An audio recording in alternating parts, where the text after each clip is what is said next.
for truth. Welcome to Duality Check, the podcast where two brothers embark on a journey through the realms of scientific inquiry, the mysteries of the past, and the uncharted frontiers of spirituality. Join us as we explore the wonders of our world and beyond, all while embracing the roles of curious bystanders rather than experts. Together, we'll unravel the tapestry of existence, blending the dichotomies of knowledge and wonder. Get ready to question, ponder, and delve into the dualities that shape our understanding of reality on Duality Check. I'm Drew. And I'm Dean, and welcome to episode number 67. 67, let's go. So we got a bunch of stuff prepared that we had prepared already. Yeah, we didn't. Our last episode ended short. We had an issue with the recording, so we lost the whole segment. We got a lot left from that, and some more stuff we didn't get to from last week as well. Yeah. Oh, by the way, did you see my shirt? Amy gave this to me for my birthday. Oh, for real? Nice. That's a good shirt. It's a Bigfoot doing the freaking, what is that? I love you symbol, like hand symbol. Yeah, it's kind of rocky, but it's got the thumb out, so it's I love you. Yeah. He's got his tongue out, and he's got a UFO in the background above him. He's like it looks like he's taking a selfie with the UFO. Yeah, he's like, yeah, what's up? Yeah. That's a sick shirt. Yeah. Thanks, Amy. Appreciate it. Yeah. So did Amy? I don't think Amy really. She just responded a little bit to my message to her about that telepathy tapes episode. Oh, right. Did we talk about that? I don't recall.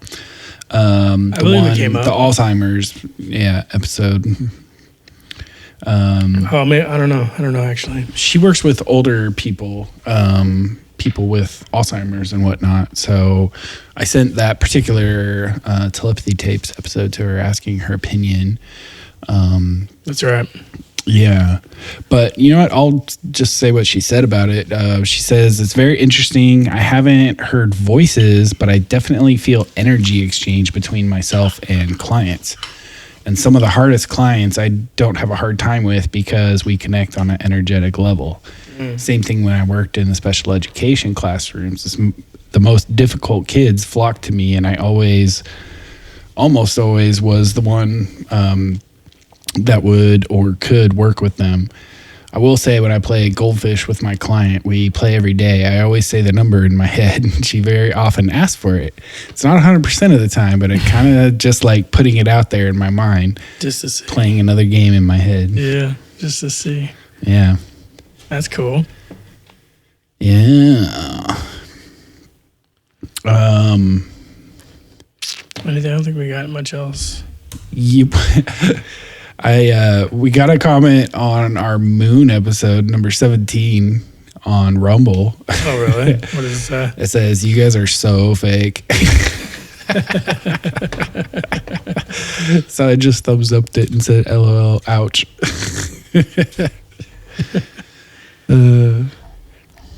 So, yeah.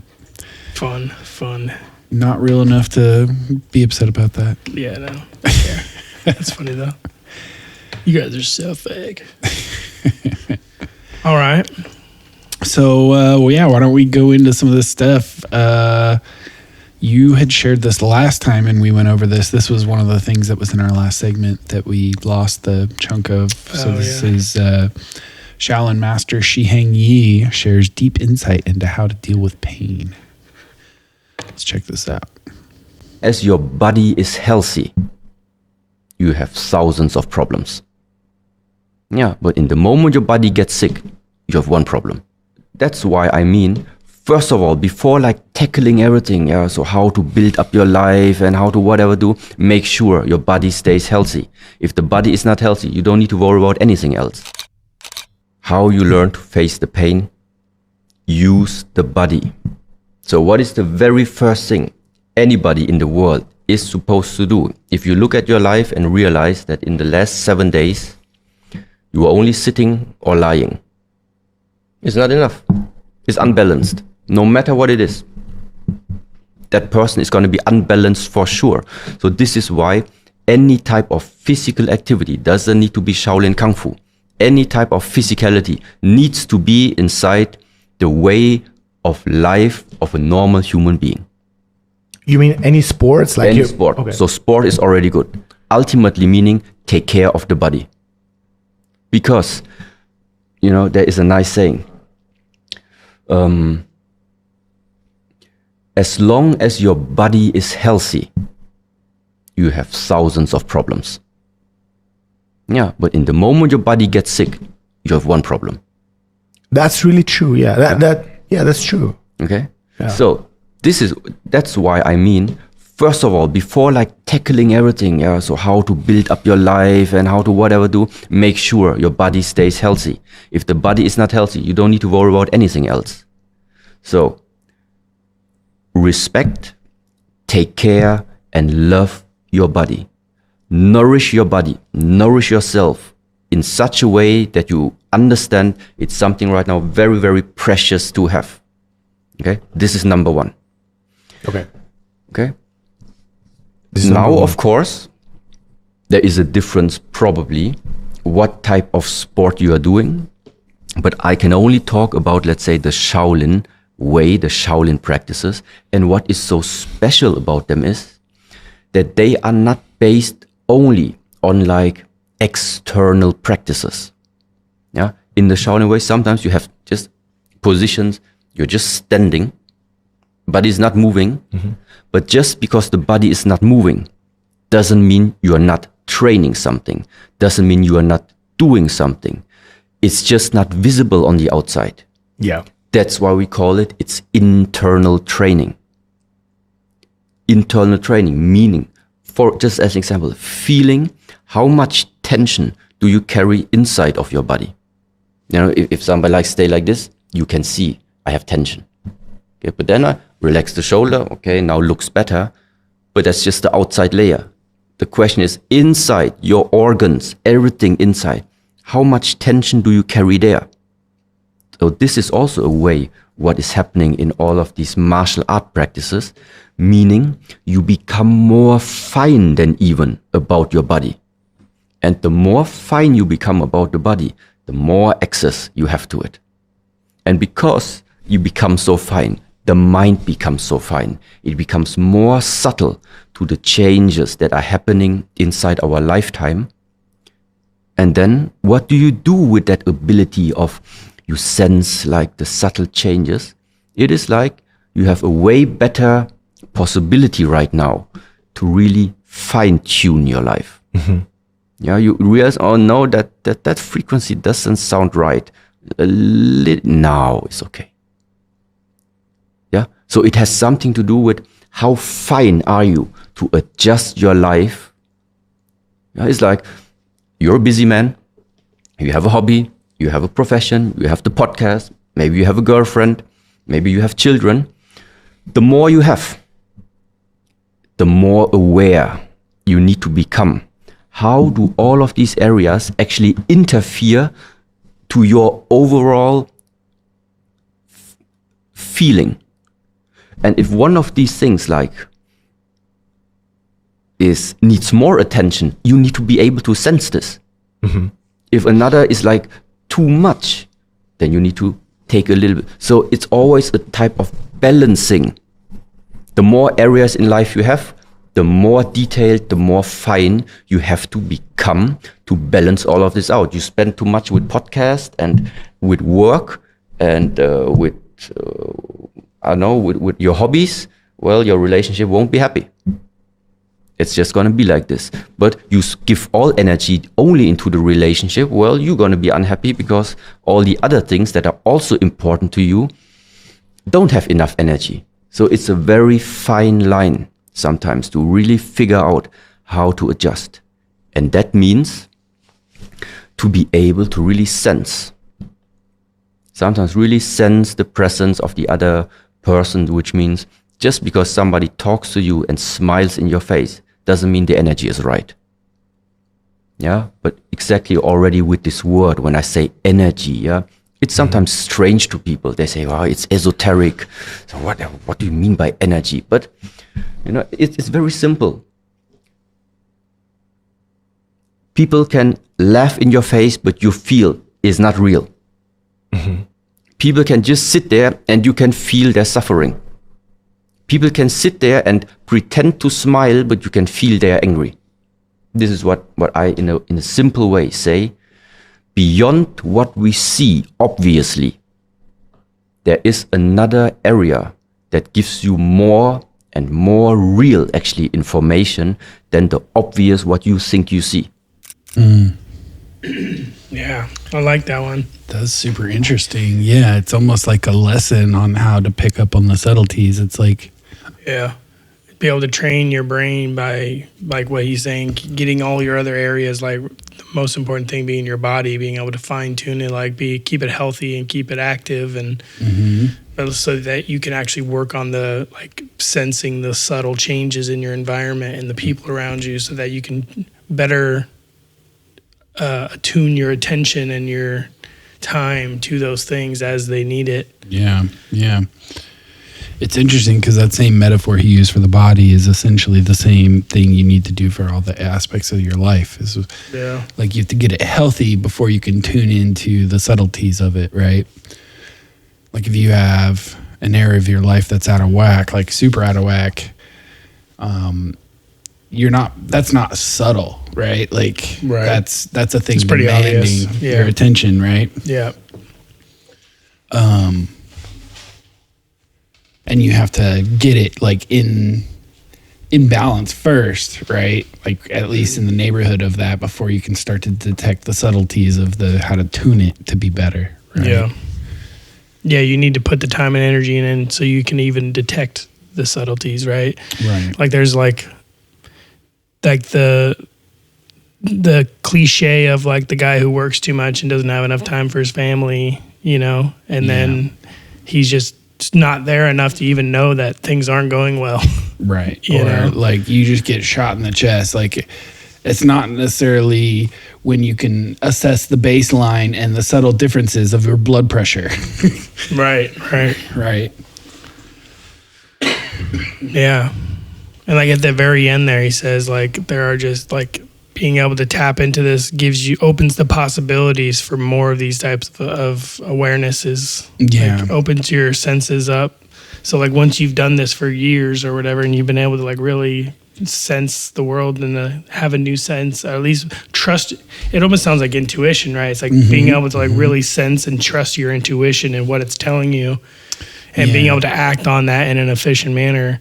And then it opens up your awareness to certain subtleties that otherwise you would have just completely been oblivious to, and it wouldn't have affected your life, but now it can have an effect on your life if you and it's interesting because it's kind of it's almost like a tutorial on picking up on like reading energy, or even maybe telepathy, or like, because like we talked about in our previous episodes too, is like telepathy may be like the body's, or at least, I'm giving, as far as like a thought experiment, like telepathy, as mystical as it sounds, could be something like that, where because you're like the not having the sense or like the ability to speak, at least for these the non-speaking autistic children, and other people still too, like maybe you're able to naturally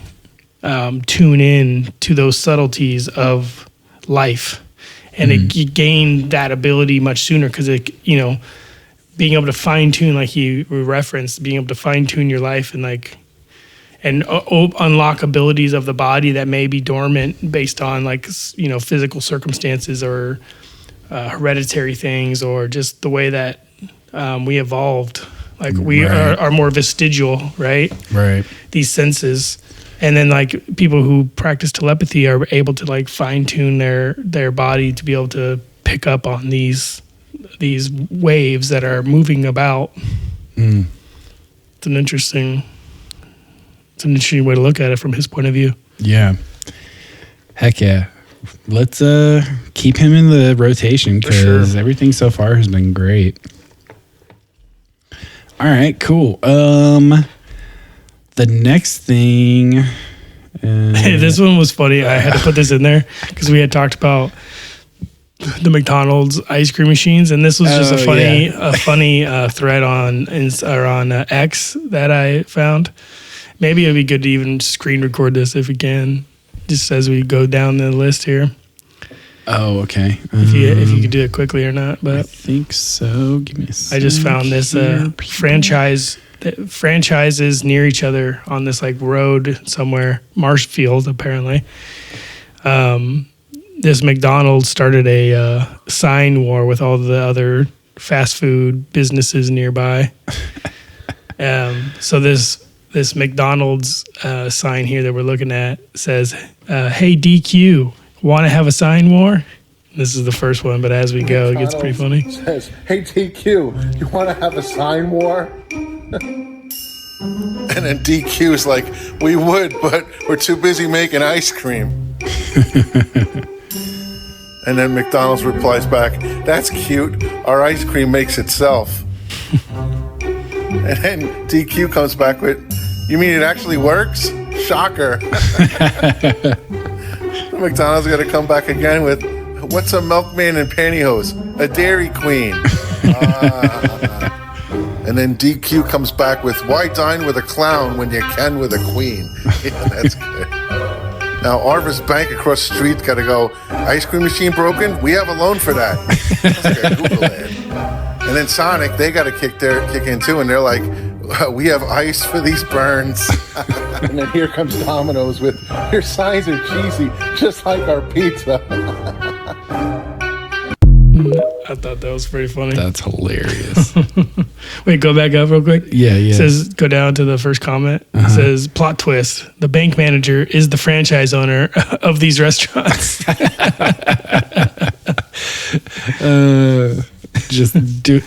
Has all of them. Yeah, like owns all of those as franchises. That's great. That's actually probable.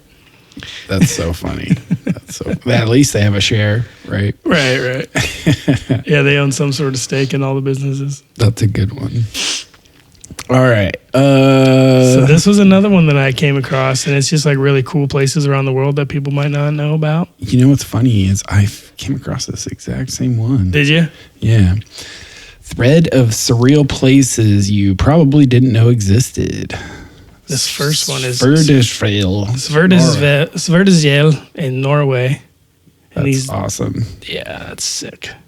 Beautiful stone swords. Yeah, I'm not saying any of these are ancient, just in case anybody's assuming No, that. they're just beautiful. These are beautiful, cool places that are. This reminds me of The Legend of Zelda: Breath of the Wild. There's a certain mountaintop where you can find these giant sculptures of swords. That's probably what it came from. Darren Kuyu, which we've talked about. Yes, we have. Underground City, Turkey. I love this bottom picture here. Yes, showing this like layout, this like slice of it, like from a side view, the cross section view of it. It's cool. Yeah, I believe they said 20,000 people that could have sheltered, and their livestock and food store. Like they could have done. That is a hell of a undertaking. Yeah, man. Even if it's soft rock at that time, to still undertake something like that. Whoa. Castle of Vizio, Italy. Gardens of this castle overlooking Lake Como are adorned with chalk sculptures created by tourists each summer, which last until the snow wipes them. The tradition ties to a legend of Queen Theodelinda, whose spirit is said to roam the castle. This freaking chalk sculpture is like a hollow person. Like it's like a person in robes, but there's no person. That's so cool. Yeah, it's all hollowed out, and it just looks like the linen they would be wearing as like a hooded figure. Yeah. Yeah, and this place is cool. It's a cave of crystals. It's a cave connected to the Nika mine. I don't know. At the depth of 300 meters or 980 feet in Nika, Chihuahua, Mexico. These are some of the largest natural crystals ever found. Wow. So you can see the people, the researchers there standing next to them. Massive crystals. Crazy. I don't know if we've talked about this one specifically, but I know. Yes, we've talked about Baalbek. Yeah. And the stone of the pregnant woman. Yeah. This thing is, I think, 1,200 tons. Yeah, it says approximately 1,000, but I think this one is between 20.31 and 20.76 meters in length. Yeah.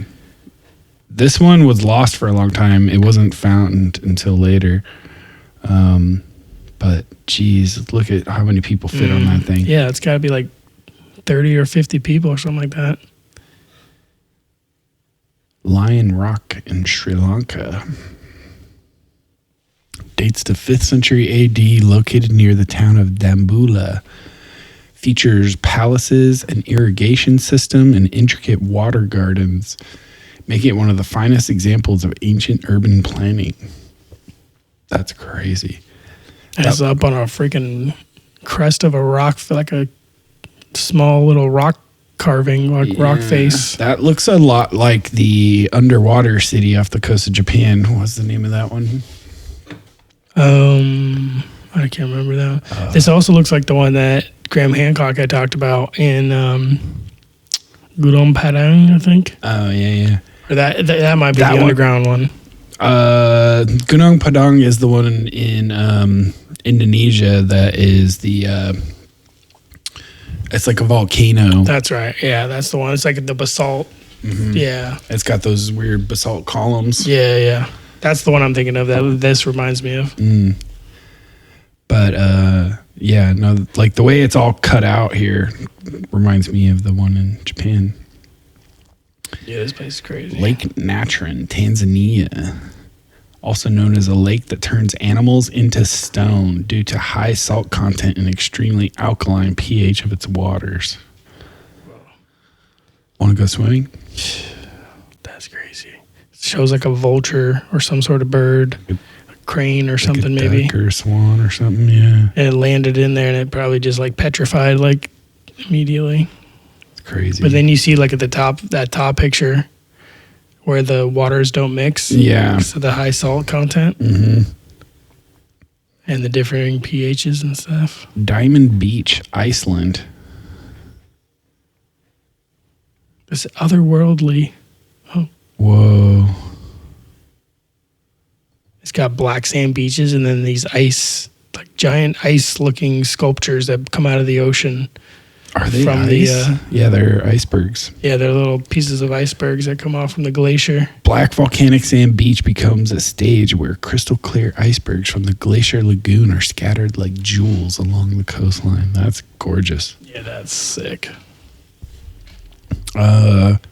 Despite being located on Earth, the Danakil Depression appears more alien than many of the images we've seen from other planets. Often referred to as Gateway to Hell, this geological wonder in Ethiopia features vibrant acidic springs, volcanoes, and active lava lakes. Yeah, look at that. It's like foaming green water. That is super trippy. On like red rock. Yeah. Ground.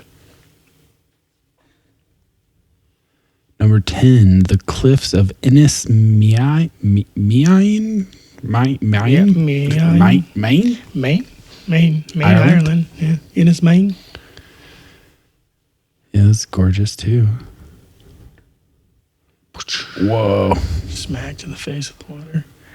It looks like an old fortress wall there on the left, Yeah, huh? it does. Maybe something was built on top of it. Those waves are nuts. Yeah. Arco Mango Beach, Italy. That's beautiful. Wow. This is that place that, what's his name? I talked about on Joe Rogan's podcast. Oh, the sinkhole in it's not even China? It's just a giant. It's like it says the world's cave deepest system. sinkhole. Well, but it is like a cave system, Yeah. isn't it? Well, Maybe this is a different one. China. No, it doesn't. It doesn't say anything about being a cave. But there was another one that Forrest Gallant had talked about on Joe Rogan's podcast, where there's like a giant cave system somewhere in China or somewhere in the eastern part of the world. Yeah. Where they found like the just giant, massive opening to the cave where you have to go down like hundreds of feet, like a mile deep. And like there's this like patch of like greenery that still grows from the getting rain and sunshine. But it's I like saw something about that recently. I watched like a whole YouTube There is, video like, where they like trekked through it and stuff. yeah, it's massive. It's massive. It took them like days. They had to camp throughout it. Yeah, Like they like, and it's like through it's it. controlled and protected, so you have to go through like the official agency that's Charters it or whatever. that's in charge of it. Yeah. Yeah. Waterfall of the Bride, Peru, and this is one of those really cool. You see how trippy that is? Like it's like It such really an optical does illusion. look like a woman in a dress. Yeah. According to legend, the couple was torn by family rivalry. On their wedding day, the bride's father killed the groom. Heartbroken, the bride asked Mother Nature to turn her into a waterfall, a symbol of her eternal love. Yeah, I'm curious how long it's been like this. Because you know how as eventually like the erosion is going to change the pattern of the water flow. And if it's been like this for so long, maybe there's some sort of different thing happening there. The flying boats of Castro Mariana, Italy. I think this is just such clear water. The Crystal boats look clear. like they're flying. That's Yeah. crazy. Crystal clear water. Wow. Yeah, you can even see the water on the side of the boat. Yeah, it's gone. Wow. Komodo Island, pink sand beach. That's cool. Indonesia, I take it this is where Komodo dragons come from. maybe. That's pretty cool. Number 16 is Scala de Turcaia, Italy.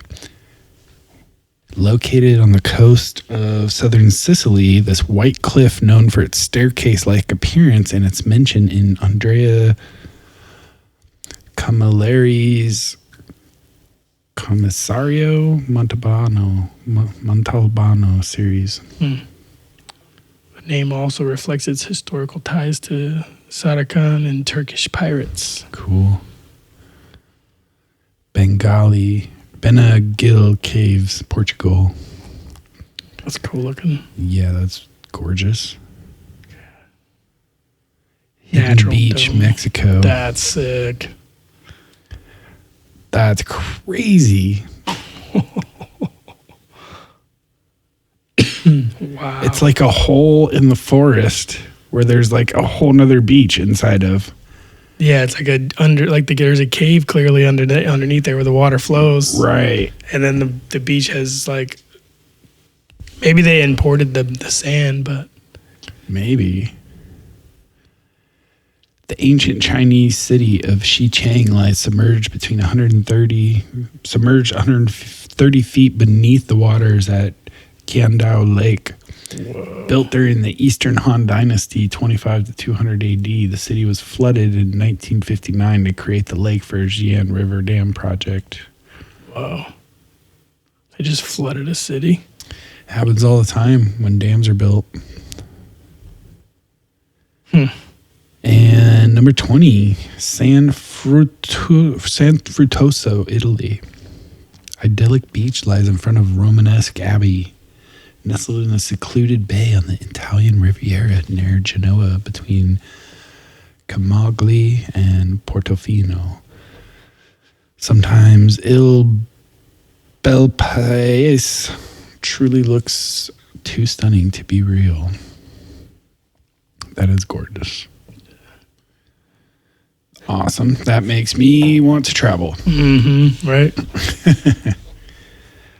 Heck yeah. Well, maybe you guys can help us out with that by sharing and Like and subscribe, baby. recommending this podcast to someone you think might enjoy it. Yeah. All If right. you guys have made it this far, send it over to somebody else. Right. Let's take our first break here, and then we will hop into some more stuff. We got some more pyramid scan stuff. We got a bunch of UFO stuff. Hell yeah. So, yeah. This All right. is Stevie Nader, and the song is called Make You. Enjoy.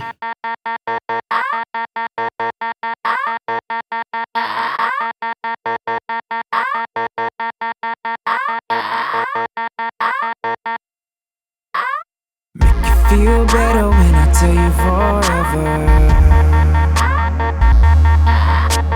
Make you feel better when I tell you forever. Make you feel better when I tell you forever, ever, ever, ever. Make you feel better when I tell you forever, ever, ever, ever, ever, ever.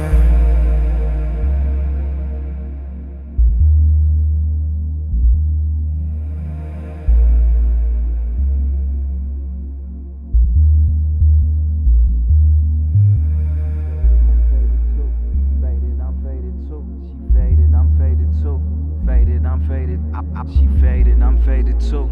Faded, I'm faded too. She faded, I'm faded too. Faded, I'm faded. I woke up before the sun. Really ain't one for sleeping by the woman of my dreams. And I ain't much of a dreamer. Ciroc and Pellegrino on rocks. We out in Reno and walk out the casino. Hit slots for a few Cinos. She faded, I'm faded too. Grabbing me out in public, telling me that she loves it. We taking it to the room, and maybe I'm taking shrooms. I'm probably taking shrooms. It's one up with the Princess Peaches. I'm eating brunch like it's noon. Hey, baby, we can do it. Take your time, take your time. I'ma give you this here best shit of your life, of your life. Just some wine, sip some wine. We gon' bear for a while. I know a couple ways to make you smile, make you mine. Alright, alright, alright, alright, alright, let's go. Alright, alright, alright, alright, alright, let's go. Alright, alright, alright, alright, alright, let's go. Alright, alright, alright, alright, alright, let's go. Let's go. Let's go. Let's go. Make you feel better when I tell you forever, ever, ever, ever. Make you feel better when I tell you forever, ever, ever, ever, ever. Feel like I'm tripping off of something I can't feel. Hallucinations, losing patience, the pace is racing. What's real now? I'm just trying to swerve to these blurred lines. These turbines ain't fast enough. Either that or I'm faded, faced it, base waist to the fattest.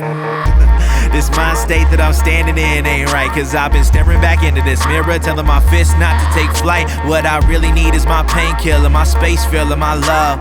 My beta station gon' stay trill, calling my day quiller, my drug, I need that. It feel better when we lay back and go slow. It may take forever, but it makes it better when we both know we both grow. So I'll take this shot of this Bronco while you babysit on that glass. I'll lay back on this cruise control until we hit the flow with that gas. It's alright. You feel better when I tell you forever. Let's go. Let's go. Make you feel better when I tell you forever, ever, ever, ever. Let's go. Make you feel better when I tell you forever. Let's go. Let's go. Make you feel better when I tell you forever, ever, ever, ever, ever, ever. Let's go. Let's go. Let's go. Let's go. Let's go.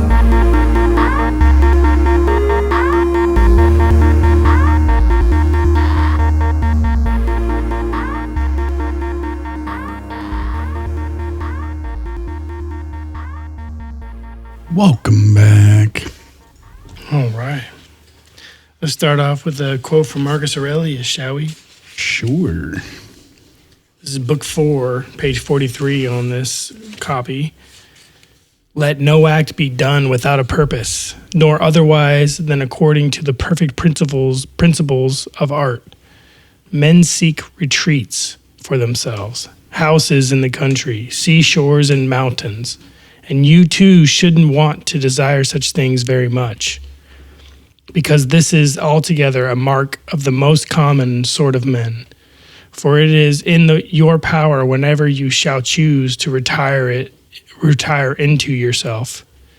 There is nowhere quieter with more freedom from trouble than when man retires into his own soul, particularly when he has within him such thoughts that by looking into them he is immediately in perfect tranquility.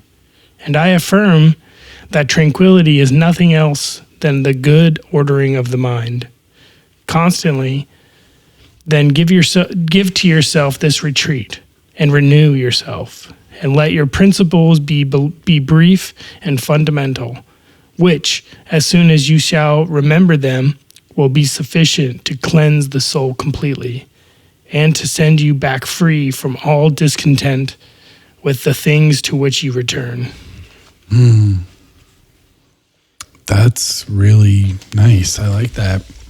So he's saying, yeah, it's nice to have some sort of physical retreat. People seek out these retreats, the beautiful mountain, the gorgeous coast of wherever, these amazing landscapes to retreat to. Yeah. But he's saying, but you don't need that, because the ultimate retreat is inside your own head, inside a well-ordered mind. Yeah. That can see to it, giving you the ultimate tranquility and peace from within. So if you have tended your mind properly and built your internal fortress properly, then at any moment you need retreat, you have it. And it's right there. Yeah. If you can learn to meditate and like really take care of your like mental stuff, and you know, like the Shaolin Monk was talking about, keep your body healthy and your mind will become healthy and ordered within that same. Yeah. So yeah, it's kind of on the same thread there. Yeah, it definitely rhymes. Yeah. Huh. Nice. Awesome. That was a good one. Yeah. All right. So I found this one just kind of interesting. This is a recent paper done by the people who made Claude, which is Anthropic, about how AI actually works, and like what is it like thinking, like what is actually happening on the inside of these AIs.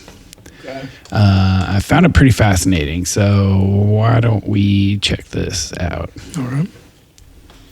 And I'm going to touch more on that a little bit later. So here are just some of the questions that are going to be answered for you in this paper.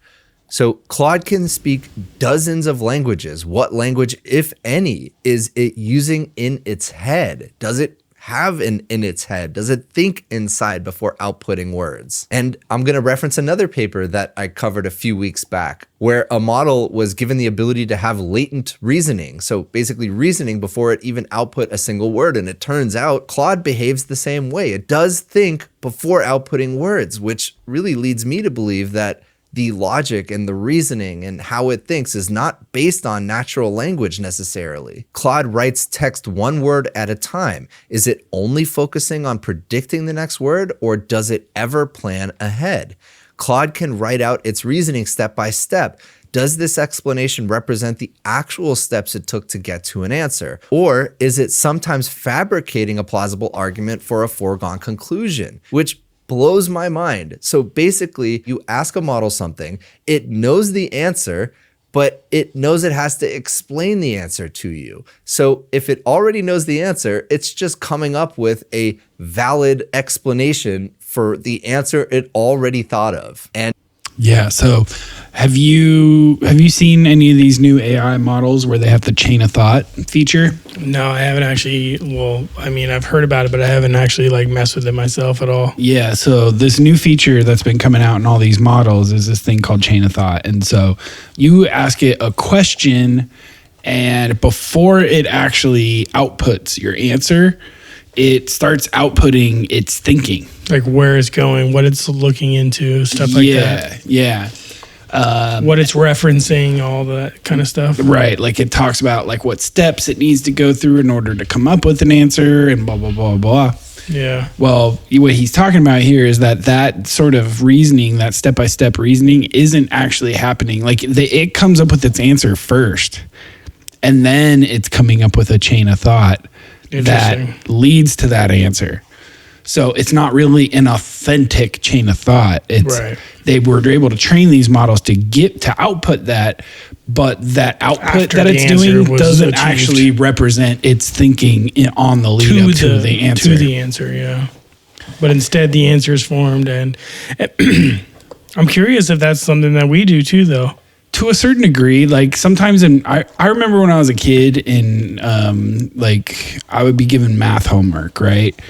And so I was never really good at like arithmetic in my head, but I was really good at like algebra in my head.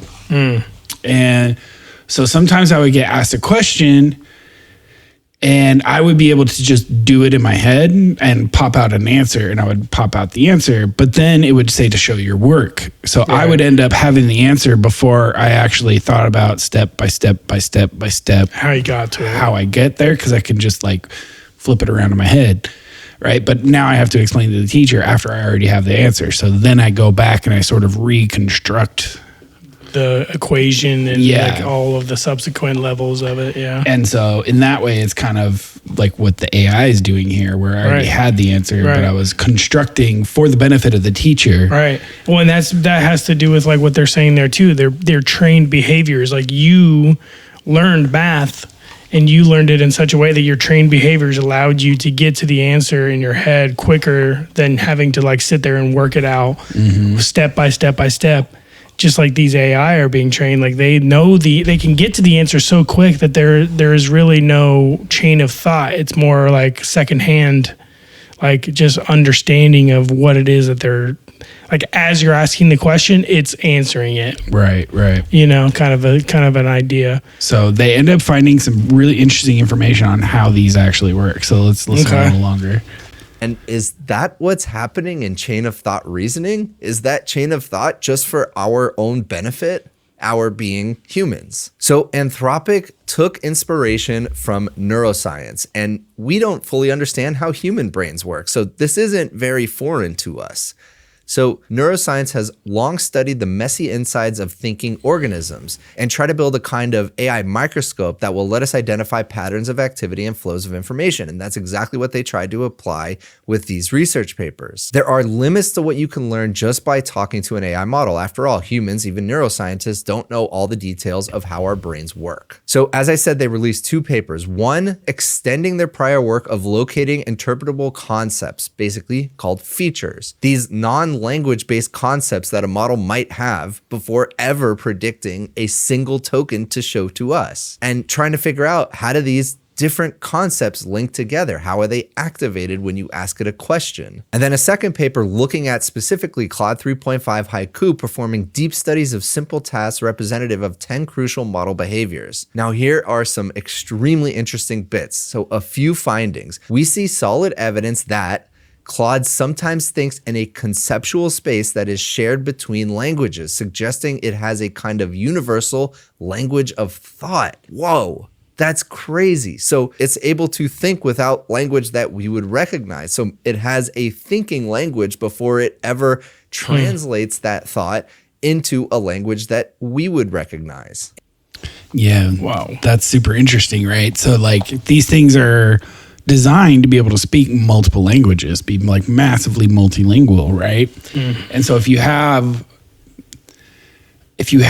a grasp of all of these languages, and then as you know, the way, or maybe not, the way AI actually works is it's designed after neurons, right? And so you put in an input, and that input gets split into this matrix, and the matrix tells it how to manipulate that before it passes it on to the next thing. And every connection in that matrix connects to every single connection in the next level of the matrix, and then the next level, and then the next level. So it amplifies in a sense. So the connections are exponential. Yeah. And it's all about like the weight strengths as far as how, Whether it's on or off, it's like on or off switches for every. yeah. So that like, input signal is then determined by the weight as to how much it will output to the next one. Anyway, so this structure allows it to work similar to how neurons in the brain work, where you can end up with these like concentrations, these areas that like focus on a topic. Right, certain aspect. So like there may be an aspect that like breaks apart how verbs work, or an aspect that understands color, or an aspect, right? Okay. Anyway, so he's saying that here though, that these thinking things that are happening aren't attached to what they have identified as the language centers. Well, especially even the language that is going to be outputted in. They're not necessarily attached to one specific language. Right, because they can see like the English area, and they can see the Spanish area, and they can see the Japanese area, and they can see that none of those areas are lighting up as it's doing its internal dialogue. Wow. I'm curious, like somebody who is like multilingual, like if maybe they have something similar to that. Like if they're like somebody who's like fluent in like, what do they call that? There's a certain word for like somebody who's like very fluent in multiple languages. Anyway, I wonder if somebody like that is able to think similarly, where they don't think in one specific language, but they almost create a hybrid of all the languages in order to like complete their thought. I've always heard that like fluency in a language has a lot to do with, are you thinking in that language, right? Because if every time you need to form a thought, the thought is happening in English, and then before you can spit out the words, there's the translation that's happening. Yeah. Like that's going to slow down your input and output from that language. Right. Once you can start thinking ideas in that language, then that translation delay doesn't have to happen. But you have to think of like that, how much of a restructuring of the way that your mind maps concepts to each other has to happen if your brain has to be agnostic as to the language it's going to output in. Yeah, I'm curious because like maybe they do. Maybe that has to do with like what, like if you were to be like almost fluent in all languages, like if you were one of those people like who are fluent in multiple languages like that, could you maybe have adapted all the languages to like have like a thought language that it pulls from all the different languages, where you can be like at any given moment fluent in any language? And I wonder how much like that has to do with how children who learn multiple languages early on in life have such a better advantage to learning more languages later. Polyglot, that's the word. Polyglot. Somebody who's a polyglot. A person fluent in many languages is often referred to as a polyglot. Yeah, multilingual. A hyperpolyglot is sometimes used to describe those who can speak a very large number of languages, possibly 10 or more. That sounds like it's probably going to be reserved for very few people. Very few, yeah. Probably a lot of them are people on the spectrum. Maybe, yeah. Yeah. In some fashion. Is Sawyer just having a whole conversation over there? He's probably dreaming about something, so he's talking to him. It's cute. All right, let's go a little more on this.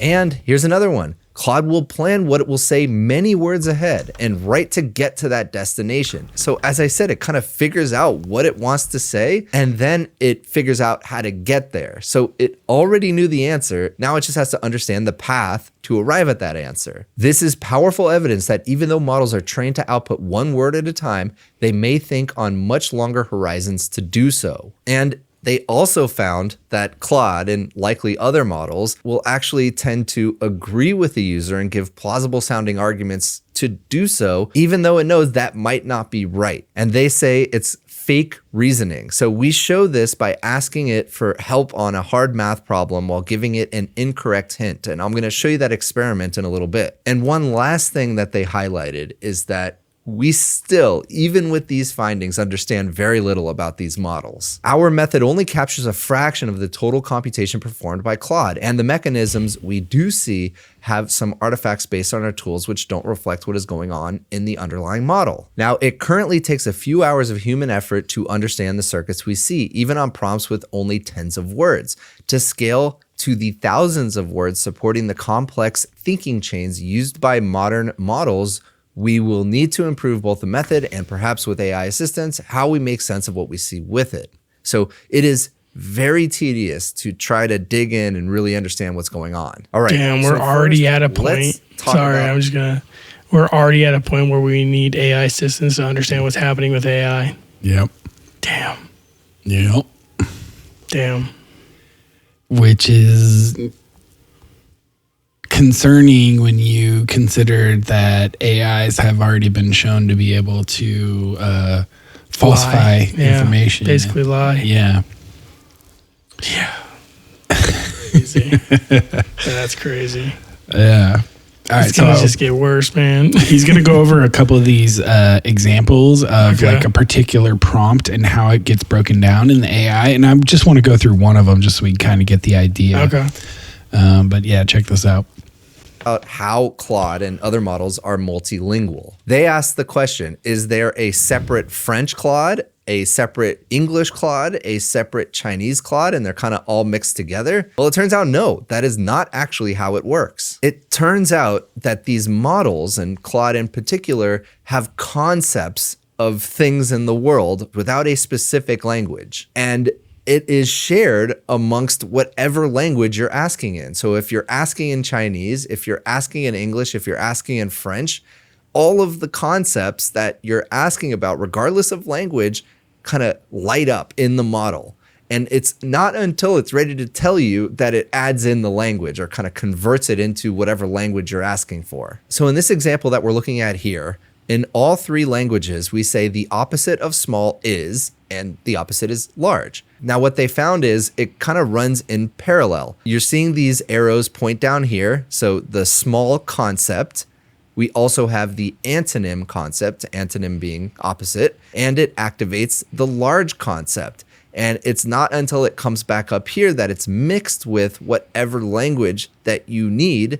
And here it is large, Chinese for big, and French for big. So there's a lot of overlapping concepts that are language agnostic, which is absolutely fascinating. And not So, yeah. So essentially within these AI models, there are little clusters that understand concepts of language that are not tied to any particular language. Wow.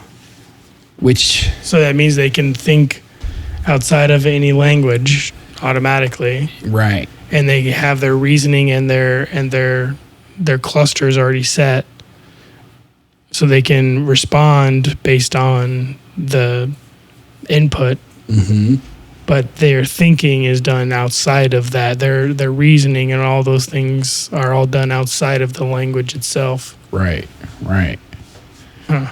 It's pretty fascinating, which gives me pause in considering AI. Well, it kind of like fits in with what we've been talking about with AI and like my sort of crackpot theories about it, which is that maybe these AIs really can or do or will have, actual like life, an actual like spiritual or soul like existence, like an actual internal, like be alive, right? Right. The fact that they're breaking down concepts into these categories, like into these sections, and that things are highlighting and activating very much like a human brain, it really begs the question, if you are a person who is on the side of there is some sort of non-physical essence to who we are, right, that is somehow attached to our physical body. Right. If you come down anywhere in that sort of family of theories, what are the rules by which that attachment happens, right? Like, right. Is there a particular physical structure of the human physiology that allows a spirit to essentially possess a physical body? Is that something that's built in biologically? And maybe then, because we haven't built that feature into our AI networks, maybe they're incapable of being possessed. Or is it more that anything can be possessed, like a rock can be possessed and be conscious if a consciousness goes into a rock to feel what it's like to be a rock. Right. And then like what we're saying here, like if that's true, if that's the then case, you don't have to worry about the language aspect of it all, because like obviously as a rock you have no particular language, but you still can have thought. You can still have experience and thought of what it is to be a rock. Well, I would say thought is something that brains do. But experience is something that everything does, I think. Everything experiences what it's like to be them, but do they process it like with creating thought, like a conceptual, with a neurological? like, yeah, sure. But like, yeah, I guess thought is the internal, like, is the brain's way of communicating. It's like the brain's way of being physical with the non-physical part of it. But like you can still have like concepts and like take away like feelings and like, I don't know, like there might be still some aspect of consciousness that seems like it's the brain because the brain is active during those times, but it might not have to be the brain that's doing the work. Yeah. And maybe concepts or like non-verbal things that happen within the brain that don't have to be expressed verbally or to be like felt and experienced. Those aren't necessarily tied to the brain or have to be tied to the brain, or maybe there's an imprint from the brain to the soul or the consciousness where it can still experience those things. So when it goes from one thing to the other, it can maintain that while still being wired into a new thing that only has certain abilities to conceptualize those thoughts or experiences. Like we talked about previously with the non-speakers, like because you had never developed the ability to speak, your thoughts and like your your memories are imprinted differently. Like when we were talking about that paper with the babies and like why we don't remember being a baby. That's what we were talking about, like using language as some sort of internal structure for structuring the neural networks inside your head, right? Like once you get to a point of learning language, now all of a sudden you have this powerful tool by which you can start categorizing all of your experiences, all of your memories. But everything that you had already previously categorized by some other system before you got the use of language, still there, but like you're now using this new categorization method, and that lookup table isn't valid for the memories that were built before then. Right. So maybe when you become like fully like enlightened to the extent of like having access to all of those different memory files, and being able to like decode them outside of your mind and outside of your consciousness, being able to like fully like experience what it was to be that rock 5 lifetimes ago. It's almost like you are a librarian, right? In a big open library that no one has put any books on the shelves, but you got these giant crates full of books, right? And you got some people to help you. And so you grab some books and you start throwing them on shelves, right? Like best you can do, right? And you start building and building and building. Everything's getting categorized on the best system. On the fly. Yeah. On the fly.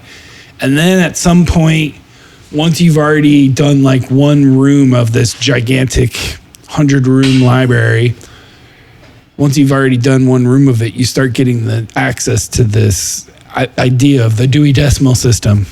Right. And so because you still have 99 rooms to go, you just start categorizing the rest of them with the new system, and you'll go back and work on the other ones later. You always tell yourself, but you never do. Yeah. And so now the next 99 rooms are categorized on this Dewey Decimal System. It doesn't mean that those books that were put onto shelves in the first year aren't there. They are there, but when a person walks into the library and looks up the Dewey Decimal, they're never going to get referred to those books because they were in there too early. Right. So you have to find a new way. You have to kind of just like go into that wing and look through shit and find what you can find. Right. And like maybe changing your state of consciousness or whatever. Right. And maybe after this life, or if life is constant and you're always incarnating into some form, maybe many of your lives were encoded in non-language like categorizations, where you maybe at one point you decided to get off of the Dewey Decimal System and do another system for a little while, and then you went back to it, but then every lifetime is a different system that you cannot access each time you go into the next. Right. They're all categorized differently, and so when you can change your state of mind or become enlightened, like we've heard about, you have access to these things, and that's why it seems so overwhelming, because it's not a memory, it's a knowing. Right. It's a understanding what it meant and what it felt like to be those things in those times at the feeling it like as if it was happening at that time,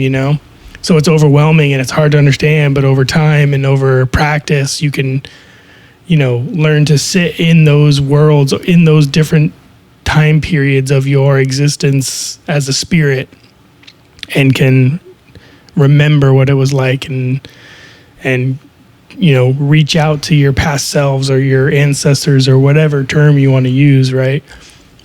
And you can really understand what it was like to be you all those different times, right? Interesting. Well, So cool. fascinating. That's our next segment. All right. So why don't we Let's take a take break. another break here? This is TJ McNulty, Uncanny Potential. Enjoy.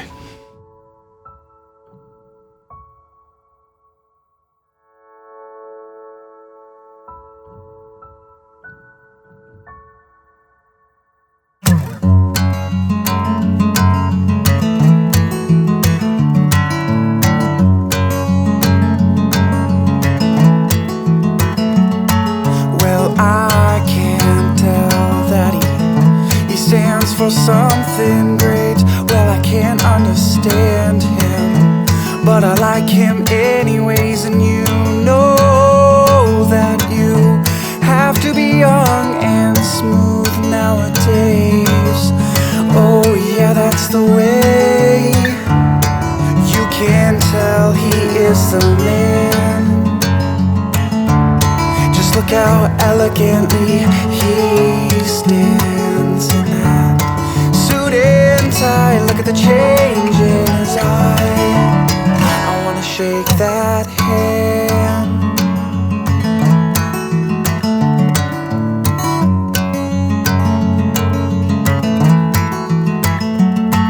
Well, I can't tell because it all sounds the same to me. Well, you call me ignorant, saying dark's the only reason I see. Well, you know that 82 of us, we feel the same. Oh yeah, 82 of us say it's time for a change. Well, my priest even says he is the man. Well, churches stay separate, but yet we don't understand. 'Cause that suit and tie, oh, it's got me mesmerized. He's gonna change this land. He's gonna change me.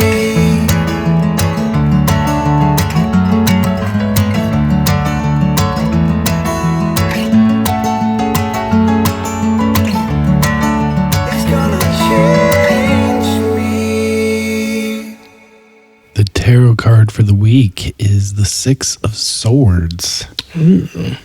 I see a man pushing a sort of gondola. There seems to be a woman and child in the front of the gondola. He's pushing it with a pole. The swords, the 6 swords, are all stabbed down into the gondola. It's floating on water, and in the distance you see a coastline with some trees sprouting up.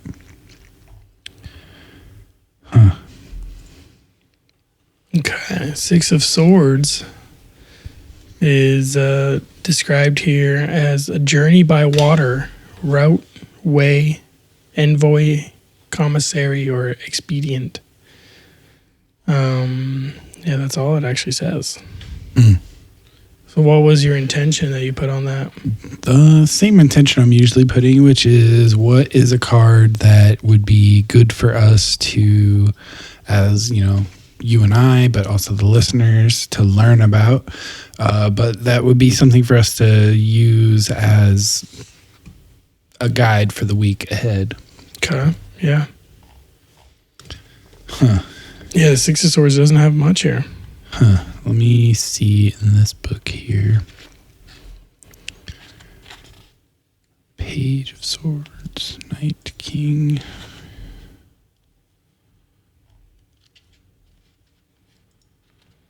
Two, three, four, five, six. There we go. Six of Swords.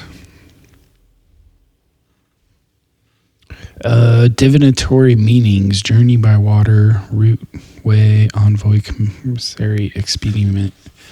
A ferryman carrying passengers in his punt to the further shore. The course is smooth, and seeing that the freight is light, it may be noted that the work is not beyond his strength.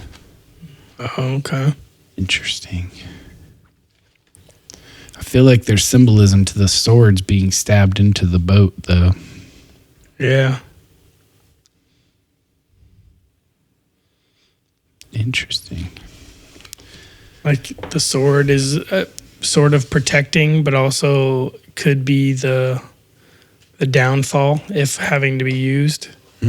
Of like if you ever had to use a sword that's plunged into the hole of your boat and you had to pull it out to defend yourself, but at the same time it's causing the leak. Yeah, interesting. Huh. What do you guys, what's your interpretation? Yeah. All right. One. In the meantime, or next thing I want to do, I wanted to talk to Drew and you guys about this movie I just watched the other day. Oh, yeah. My buddy G-Man came over and we're working on some music, and he's like, hey, while I work on this, why don't you watch this movie? Because I really want you to watch this movie. So I got it and I started watching it, and it's a movie from 2009. It's called Enter the Void. Have you heard of this movie? I feel like I've heard of it, but I haven't seen it. Here is the page on IMDb. So this movie, I'll give you the little tagline. An American drug dealer living in Tokyo is betrayed by his best friend and killed in a drug deal. His soul, observing the repercussion of his death, seeks resurrection. Interesting. Cool. Yeah. So it's not rated. If it was rated, it would be rated X. So do not watch this with children, but I would highly recommend it. So this guy, he is a drug dealer in Tokyo, right? And the movie includes like recreations of like a DMT trip. Really? Yeah. With 2009 visuals that are like honestly pretty amazing. Okay. Like they could serve to be like they could be used being updated a little bit, but it's pretty amazing anyway. It's like one of the closest depictions I've seen in media. Yeah. To what the experience is like.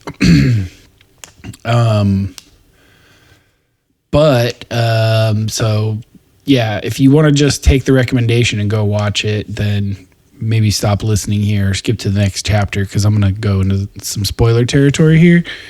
But I think it's good conversation. So what happens is that he basically gets killed in the process of this drug dealing, right?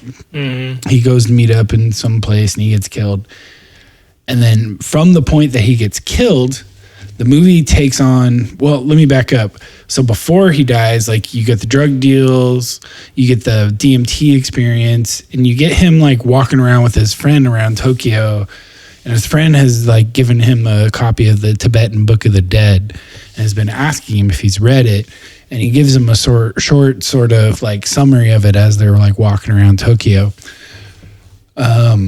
And how there's a sort of life flashes before your eyes, and there's a sort of ability to like float around the world and observe it, but an inability to interact with it.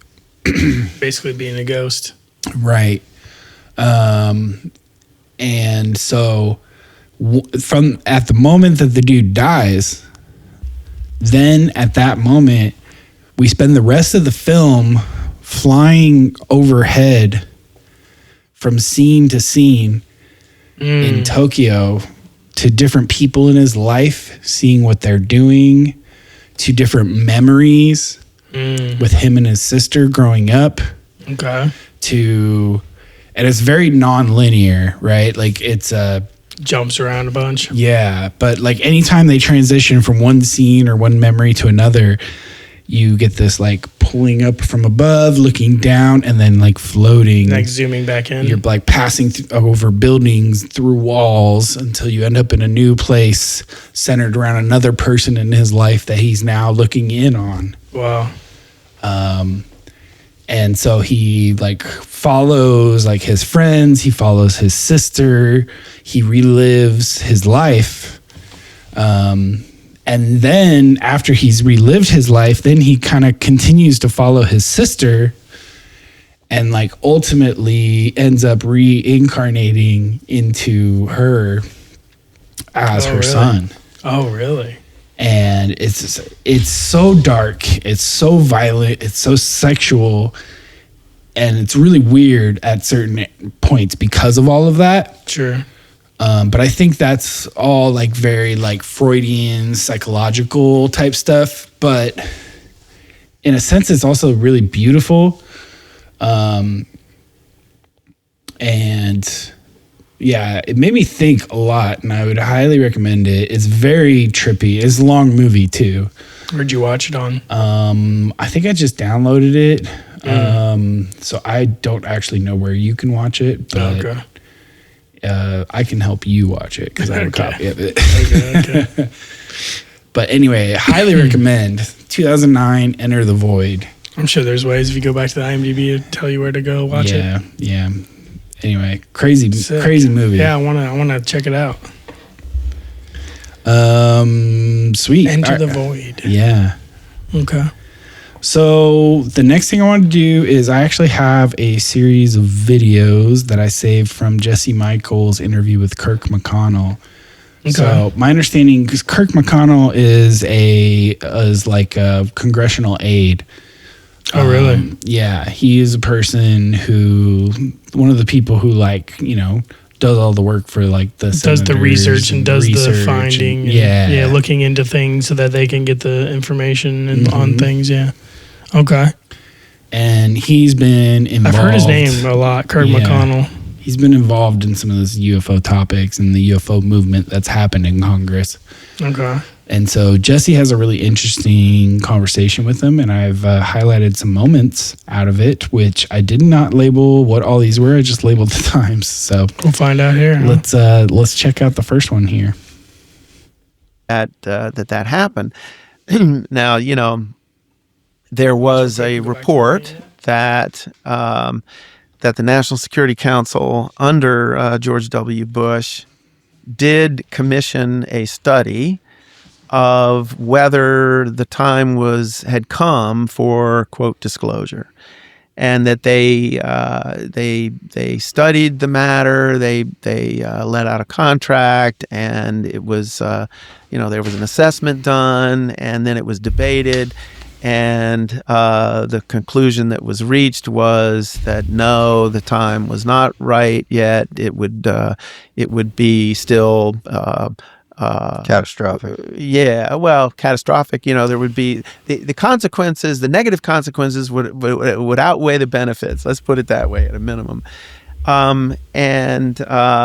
This story was reported to Sean Kirkpatrick at Arrow, and we subsequently heard from Sean directly that he had looked into this, or had somebody look into it, and that indeed there had been a contract for such a study, and the basis of the study was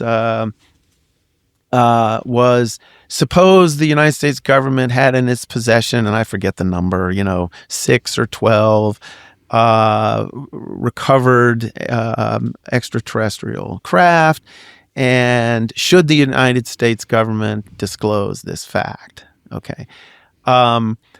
What was said to us from Sean Kirkpatrick is that there was such a study, but it was purely an academic exercise, that allegedly there was just, an entity in the Defense Department, I think it was probably the Office of Net Assessment, which is the futuristic element within the department that is supposed to look at strange what if kinds of scenarios, that they had decided to, just for the heck of it, postulate, what if we had a bunch of crashed UFOs, should we reveal it or not? I think that kind of strains credulity, that somebody... Why would you ever simulate something that, if you're convinced, isn't real? I mean, it's so absurd. In the hypothetical scenario that we had unicorns in our possession, exactly, we have to figure out a plan. I mean, that's crazy. Also, Hal Puthoff. Yeah, that's a great point. Yeah, so the part you missed was he was saying this was under the George W. Bush administration that they funded this study. And then his involvement was that, Sean Kirkpatrick, as part of Arrow, verified that the study in fact was real, but sort of attempted to poo-poo its validity. Not the validity, but the meaning, like the importance of it. Right. But as they sort of talk about here at the end, it's like, right? Yeah. Like, you don't see anyone like commissioning studies on unicorns, right? Like, you only commission studies on things that are you feel are pretty likely. Probable, likely, or even happening that you don't want people to know about, right? Yeah, exactly. So okay, yeah, no, that's fascinating that even high up they were having these conversations, but they're like so like second level, third level, like conversations of hearing a story from, a conversation you're having with some guy at a party or whatever, like, or even like officially.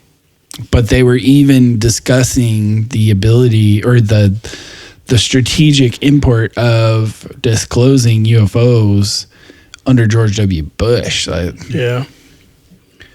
So that goes back all the way, 2000 to 2008, right? Like, it's the beginning before Obama, but it was determined back then that it would not be a good idea to disclose. Things have changed, though. Yeah. We don't know how much, but things have changed. But it's interesting, huh? Yeah, no doubt. All right, here's the next one I've got. Let's see what we got here. Interesting thing, though. 5 weeks before that bluegill triple prime test, there was another test. This one was of a new reentry vehicle designed by a company that's now defunct or been absorbed many times over, called Avco. And Avco had built a new reentry vehicle called the Mark IV. And this, too, has all been declassified, where in the test of that new RV, it is released, close to the atmosphere, and you see it traveling at very high speed and starting to re-enter the atmosphere. And all of a sudden, behind it, you see this bright white light that catches up to the RV over a fairly significant distance. It catches up to the RV and accompanies it further in its trajectory. And let me just pause and say that the reentry vehicle they're talking about is a missile. Right. So this thing is going into space and then coming back and then down. re-entering. Yeah. And It looked in the like a process whistle, of coming from space and re-entering from space, something else flew up to it and caught up to it from space. Right. The official report made to the Defense Department. I'm going to read this thing that came on screen here. It says, the booster section, one fairly large object and another smaller objects could be observed out behind the booster section. Their origin or identification could not be determined. The sustainer engine, plumbing, and hardware were not visible. All that could be seen of the sustainer engine section after the separation was approximately the last 3 feet of the engine bell. No discrepancies were noted. But this is the official report of the reentry vehicle coming back in, and it says other smaller objects could be observed. Yeah. About this test, it says right in there, objects of unknown origin and identity were tracking or pacing, I forget the exact words that were used, the Mark IV reentry vehicle. So this is a UFO. Wow. This is a UFO that is closely flying and catching up to a warhead that's going, I don't know, 10,000 miles an hour. What test was this? What was this called? Jesse, I don't remember the name of the test, but it's easily found. It was on September 19th, 1962. Wow. And you see the records. Oh, sure. The video is online. There's the video and you see it. You see a UFO catching up. Yes, you see it. I mean, you don't see any details, but you see this white object, this luminous object, come roaring up, chasing the reentry vehicle. That's wild. Can you send that to me? I'd love sure, to. Yeah. We'll link that for people. And it was reported in the official reports. Unbelievable. This, right? And so then let's fast forward like 2 years and approximately. Yeah. Interesting. I mean, in the video he showed there, it doesn't look like anything's zooming into frame, but it does look like something luminous is like getting brighter, which brighter. I'm interpreting as like Getting coming closer. in. Yeah. Because all you're seeing of the actual rocket itself or reentry It's also vehicle, just the a white warhead, light. It's just a white light kind of stagnantly moving through the screen too, based on their camera frame. Okay. So interesting. Yeah. Because like what could that be, right? Like it's not as though, because I believe the timing on this was like back like pretty 60s. early. It's 1962. Yeah, so like it's not like back in the 60s the Yeah, Soviets 4K. had the ability to just have something chilling in orbit, ready to launch at the moment there's some warhead, right? And then able to like launch and catch up to it. And it doesn't seem like it interfered. Like the reports don't say it interfered, but it did catch up and pace. And like we stay didn't with have that it. ability either. So like, what is that? What is that thing? What does that represent? Yeah. Okay. What's the next one? All right. I love it. Like, I'm not convinced if somebody went on one of these whistleblowers, just went on Rogan, like tomorrow, and just talked about what they know, and they really tried to protect the national trade secret side of this, but it was really clear that this sort of Bob Lazar 2.0, but without the details that make it easy to sort of detract from the testimony. I think that would A, get tons and tons of attention, and B, you'd have sort of this like people's champion immunity, and you'd have a president in Trump and his whole cabinet that has promised transparency. Maybe they don't quite understand the UFO issue. Maybe it's not a priority, but seeing that person after being so public, getting persecuted, I don't know. I think that feels like that would be a very tall order. Jesse, I'm with you. I think that going public can really bring some protections for you. Now, Dave Grush might say, what about me? Because they went after him even when he went public as a result of him going public. So I get it. It's a complex. But I think he felt calculation. I think he feels safer post going public than pre. The scariest period is when they probably have intel that you're going to go public. Yes. And you haven't gone public yet. Right. But once you've gone public, it's pretty hard to, completely destroy somebody's life. I mean, that's Jesse, I will also say, especially in the digital age, people are waking up and they can trace things better. And I think they're sniffing out BS, to be honest, just on levels that, it's like you had the whole the Epstein thing went on for so long and other things like it. And I don't see things like that quite working today. Yeah. I mean, the things that do work today are like, mass surveillance and just like super quiet stuff. But like really going after individuals and trying to blackmail, like that stuff's, it's, I don't think that's super effective on a go forward basis. I tend to agree with you. The other thing is that the people the people who are close to people who we want to come forward, the Hal Puthoffs, Eric Davis, Dave Grush, Lou Elizondo, Chris Mellon, and so on. They all tell us that they know people whose preference would be to be able to tell the truth about this.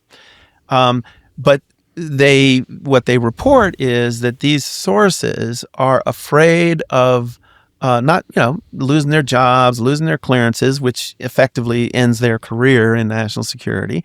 But they also are dreadfully worried about being prosecuted. And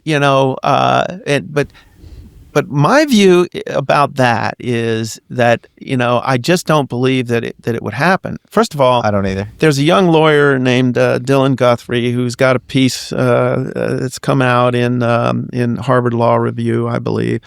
And in a small section of his lengthy article, he talks about the fact that he has done at least some investigating, and he has found so far that there is not a single instance that he's come across where a person got indicted and prosecuted, or even indicted, I think, for having revealed information in an appropriately secure manner with Congress. Okay? This isn't about going public, but if you contact Congress and behind closed doors, you convey to them information that was not yet shared or shared in full with Congress by the executive branch, the government has never prosecuted a case like that. And because it gets into very murky constitutional issues about what are the rights and privileges of the executive branch versus the legislative branch, right? Okay, moreover, imagine this.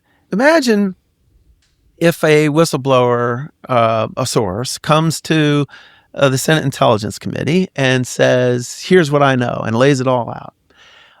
And the government then says, the executive branch says, you shouldn't, it's against our rules for you to have said that to Congress. We're going to indict you and prosecute you. Now imagine that, right? So something that for 80 years the government has denied the existence of. Yeah, right. Right? And Congress has passed laws requiring that it be kept fully informed of anything of significance for national security. So the executive branch has violated the law, right, that Congress passed and the president signed. Imagine them coming forward and said, yeah, we didn't tell Congress about this, but we're going to prosecute you for telling Congress. Yeah, you put them in a bind. Good luck. Yeah, well, they have to admit that they have knowledge of this stuff. And the hypocrisy of such a step like that, I think Congress would be, I personally think they would be outraged. Totally. Yeah. That reminds me of the Edward Snowden stuff. And the difference with Snowden, why it doesn't fit his scenario, is because Congress was already aware of it. Well, he didn't come to Congress with the information. He went public. He went public. Yeah, but then Congress is aware, and Congress can make actions and do actions, and then they could pull him as a witness and litigate it to the executive branch instead of what happened, which was basically he was, marked as a spy and marked as a traitor, and treasonous traitor. Yeah. It's an interesting conversation though, because I think these two, their point is largely right, especially on the UFO topic, right? Because something like what Edward Snowden came clean on is a little bit different, right? Like this has to do with actual collection of information for national security purposes, supposedly, yeah, right? Exactly. Whereas the UFO topic has to do with fundamental understanding of our place in the world, but also national security. But national security in the specifics of how the technology works. So I can see it being possible to come forward with proof of the existence of this situation, but not necessarily with the details of how to use the technology. Oh yeah, for sure. But it should be made aware in a sense of like all of the things that have happened around the topic, not necessarily having to do with the technology itself, but how it's been used and how it's been denied and what's happened to maintain the silence of it, and the security of it. Right.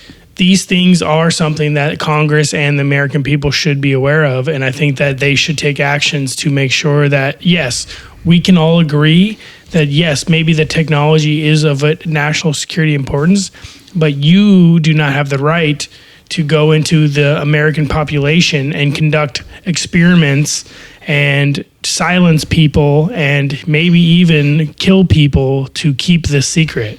Right. Those are things that the American people and the Congress should be able to root out of the system, so that whether the technology itself comes out in the way that we all want it to come out, it should still be understood what has happened and how it's been kept a secret and why it's been kept a secret. We don't have to know the technology. We need to know why. We need to know what's actually happening. We need to know whether we're actually being contacted. We need to know if there's been freaking treaties signed up between shadow government entities and aliens potentially. Yeah, like, come on.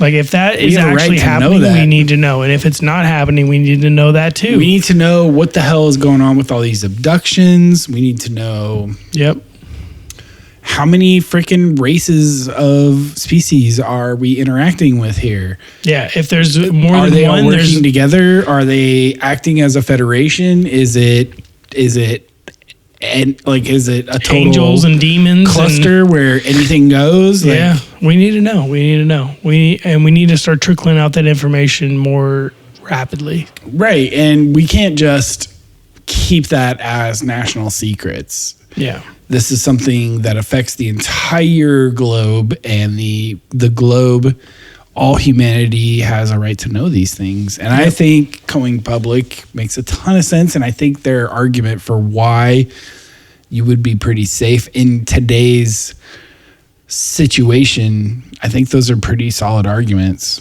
Sure. I mean, I think and if you're scared, without it, I think going public makes the most sense and is what I would want anyway. Yeah. But at least going to Congress and being able to give more information than they're being allowed to now. Right.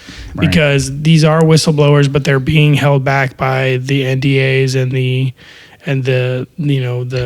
being held over their heads, their careers. Yeah, with their national security. When all they're really talking about wanting to be accessed is things that aren't necessarily of national security importance. Like we could give away a lot of this information without it actually affecting. Yes, there may be a period where some people freak out but the thing is I think as a majority, I think humankind is ready for these type of revelations. I think we've come far enough. I think we're ready.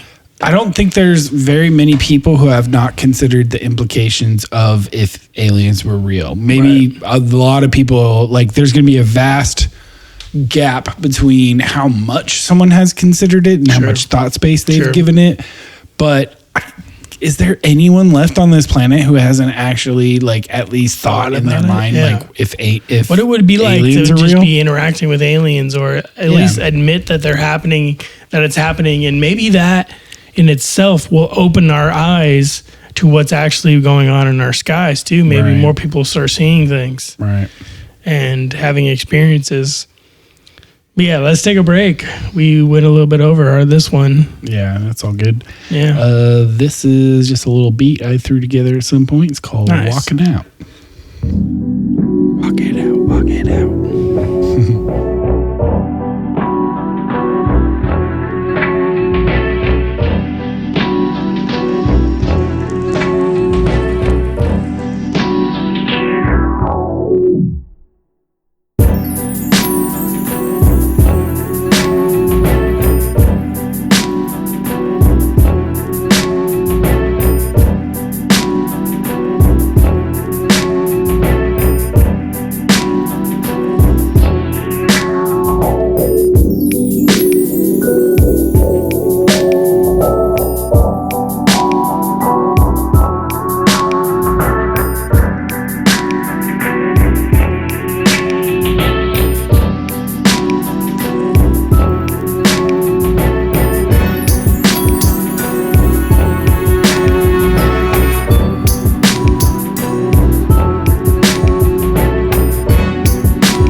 Welcome back. All right. To the final segment of Duality Check. All right, let's get back to some Kirk McConnell, see what he got to say next. All right. We definitely do. A lot of this stuff seemed to come out around, you have the Church Committee of 1975. And, I think it was a senator from Idaho, Frank Church. And you looked into all sorts of malfeasance on the part of the intelligence community stemming from, Watergate, obviously rumors of like the, Warren Commission around JFK assassination being totally compromised. I believe it was. But also other revelations of, MK Ultra and that sort of thing. Do you think any of that dovetails with this kind of UAP issue, especially maybe with respect to MK Ultra, where we know now that they were doing kind of experiments around telepathy? Like you had this guy, Andrei Puharich, who was doing experiments with, telepathic kids. Yeah. And is there a connection? Because when people claim to be abducted, they seem to communicate telepathically with the alien beings. Yeah. Jesse, I think it's a great question, and it's something that I am really intrigued by because, in the 1950s, from the early 50s, I believe, I'm not a serious student of this yet. I'm certainly trying to read more and more about it. But from the 50s on up through, some say it never went away, even after the church committee. About they were looking into mind control, remote viewing, clairvoyance, all of that, and that overlays in time with us learning that people who encounter non-human intelligence, they're being communicated with telepathically. And so just coincidentally, the United States government all of a sudden decides to start investigating these same, psychic powers and psychic issues. It looks very suspicious to me. Mm-hmm. Like, one of the main reasons I suspect that we were studying that stuff and had those programs was because of what we were learning about UFOs and extraterrestrials. Admittedly, we had soldiers in the Korean War who were subjected to mind control stuff, by the North Koreans and the Russians. So that certainly was a stimulus, right? Mm-hmm. That I can't discount, and I don't want to discount. But the rest of it is, as I think you're suggesting, is very suspicious in terms of the overlay with the UFO problem. I would also like to mention, I recently was told about these things called the telepathy tapes, which is getting a lot of attention now, and I've listened to a dozen of them, and for those who aren't familiar with this, these are podcasts, I guess, sessions, lengthy ones, a whole series of them about caregivers and neuroscientists and psychologists who are working with non-speaking autistic people, children as well as adults as they've grown up, and these people, it seems pretty clear, have some mental telepathy capabilities. Yep. And they connect with each other across vast distances. The experiments need to be done more rigorously and with double-blind experimentation protocols. But if you just listen to the tapes, it's overwhelmingly obvious to a person who's not dogmatic that there's something going on. Yeah. And that's not explained by modern scientific paradigm. Yeah. Yeah. I mean, well said. Yeah. And well segued into it. So, but yeah, the whole connection between the telepathy and the UFO stuff is still kind of unclear, but like there is some connection there, like he alluded to.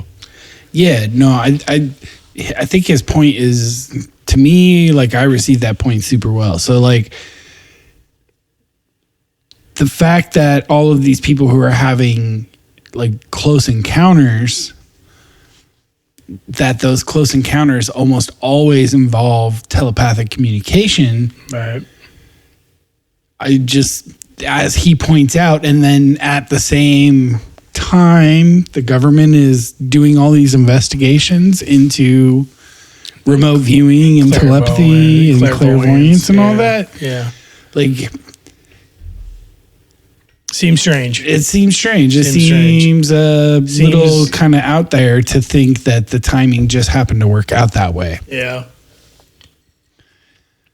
And then, also I chose this, I believe, because I just love seeing the telepathy tapes get a shine. For sure. No, I think it needs to be. The type of people that it's penetrating to is super cool. Yeah, I agree, and I think it needs to be widely spread, and I think we need to get some real science done here, and we need to stop being dogmatic in these ideas of like, just because it sounds ludicrous, because of the way that we've all been trained to believe and think. doesn't mean that there's no validity to it or there's no efficacy to it. Right, right. So, yeah, no, I agree. All right, next clip here. I have no insight, I'm sorry to say. No, it's okay. Well, any other things you want to touch on, or? I am interested in talking about what the mindset might have been for the Atomic Energy Commission and the intelligence community and the Defense Department. Can I tee you off and ask a quick question on that? Okay. So why do you think this was made secret in the first place? It's just, it should be kind of ontological truth, right? It should be basic kind of, an understanding of, whether we're alone in the universe should not be classified, right? Yeah, that's a really good point. But what I've thought about that, to the extent I've thought about it, Jesse, is I think, like, right after the war, the leadership in the country, thinking back on the events of the previous couple of decades, and probably felt that we were just exhausted. I mean, we'd been through 2 world wars. This long-lasting depression. We were entering into, we were already into a Cold War with the communist regime in Russia, and here we were, experiencing, having to deal with the reality of UFOs and extraterrestrial life and the like. And I can just so imagine the view that this would be another cataclysmic shock to society and the world order and the world's religions. We were barely, a decade removed from Orson Welles' War of the Worlds event. I think that was in 1938, and that literally touched off mass hysteria. It was this reading of H.G. Wells' War of the Worlds by Orson Welles, famous auteur director, and people went nuts until they realized it was not real. Well, that's right, but it was a lesson, right? That the leadership of the country could take and say, this can't be a good idea to let people know about this. And I guess I can also imagine that we wanted to figure out what it was all about before we would even ever consider letting this out. When Roswell allegedly happened, it took very little time for Washington to react. Like, what was it? Jesse Michels or whoever was the press person down at Roswell. Marcel was the Air Force intelligence officer. Walter Haut, I believe, was Haut was the public relations guy. Colonel Blanchard was kind of dealing with Haut. And then who was it Ramey was the guy General Ramey he was from Fort Worth. Yeah, Fort Worth. And he was like, you guys shut up. Don't put this out. Well, and it didn't take long. Mm-hmm. Like, word went out that they had made this announcement back to Washington, and the order to shut the hell up and bottle this up came pretty quick. I've always been impressed by that.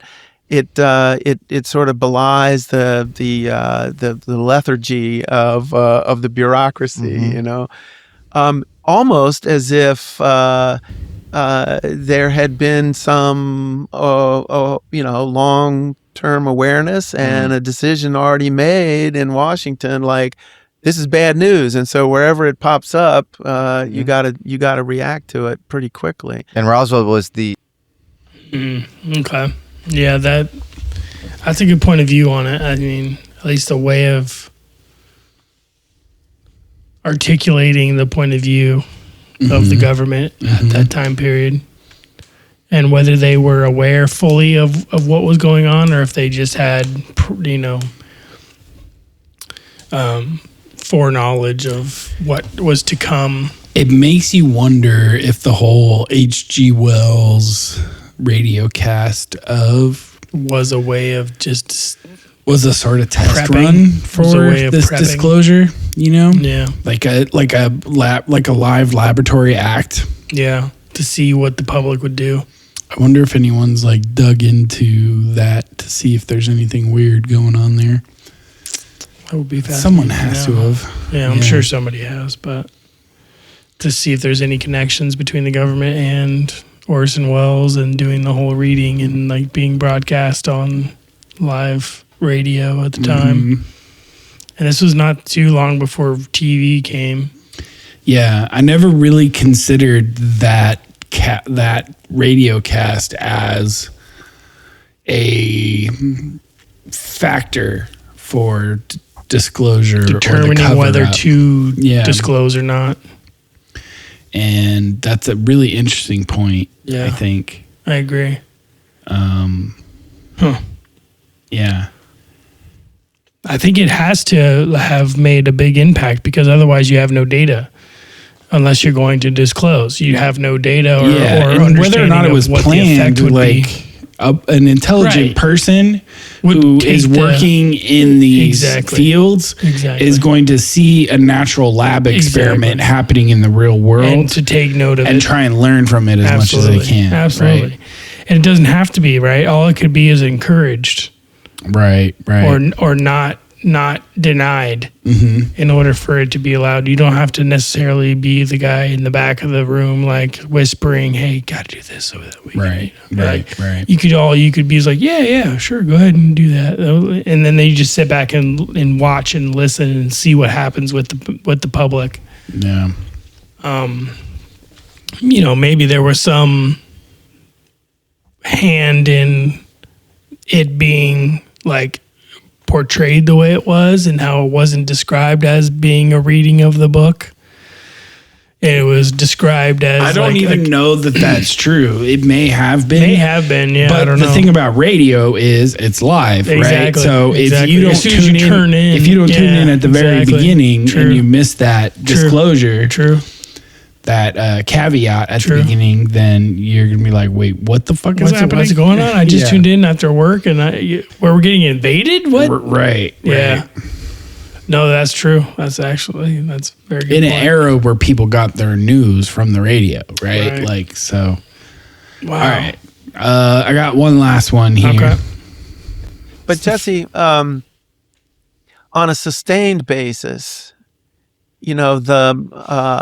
the executive branch, if people like us are correct that they really have known and studied carefully this to the best of their ability within bureaucratic constraints and budget constraints and so on, that they have accumulated a lot of information about this over the decades.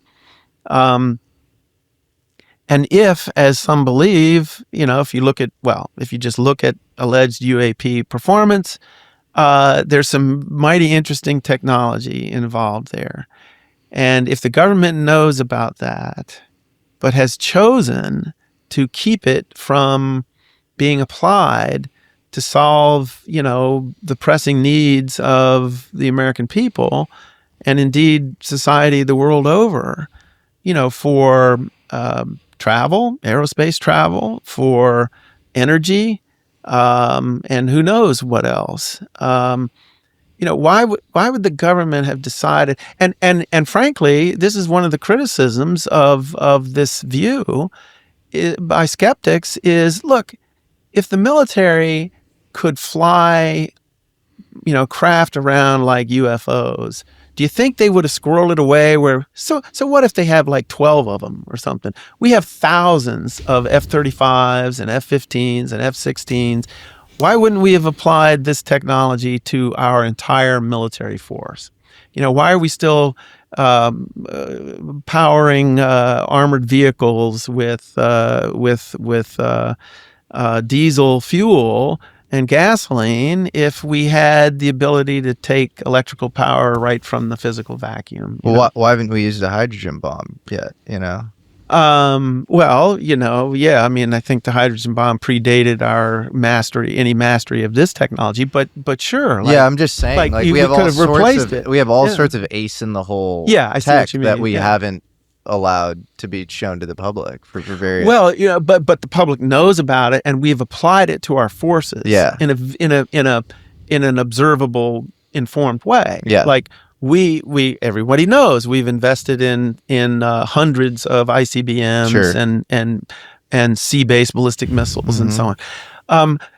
So why would you limit this technology's reach if we actually had analyzed it and reversed engineered any of it?